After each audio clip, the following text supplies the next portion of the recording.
জন্মের আগে প্রিয় নবী বাবা হারালেন, 6 বছর বয়সে মা হারালেন, 8 বছর বয়সে দাদা হারালেন, এবার আছে শুধু একজন চাচা। এমন চাচা বাবার চেয়েও বেশি আদর করে বিষ্ণু ইসলামকে লালন পালন করলেন। এ আবু তালেবের ভয়ে আবু জাহেল আমার প্রিয় নবীর গায়ে হাত লাগাতে পারে নাই। তার মানে ভালোবাসায় কোনো ভেজাল, ভেজাল আদর্শে, ভেজাল কিসে?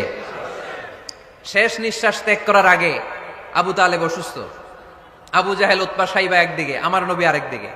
আমার প্রিয় নবী বললেন, চাচা আজীবন আপনি ছাতার মতো আমাকে আশ্রয় দিয়েছেন, আজীবন আপনি বাবার মতো কোলে পিঠে করে মানুষ করেছেন, একবার শুধু আমার কানে কানে বলেন লা ইলাহা ইল্লাল্লাহ মুহাম্মাদুর, বাকিটা আমি আল্লাহর সাথে বুঝে নেব। কিন্তু আবু জাহেলও পাশে আছে না নাই? আবু জাহেল কয় না, আবু তালেব খবরদার, আজীবন যে শিরকি ধর্মের উপরে ছিল ওইটার উপরেই থাক, বাপ দাদার ধর্মে চুন কালি মাখিস না।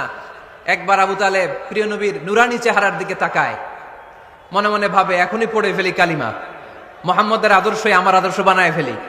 আবার যখন আবু জাহেল উতবা সাইবার দিকে তাকায়, মনে মনে ভাবে না, আগের ধর্ম ছাড়তে চাই না।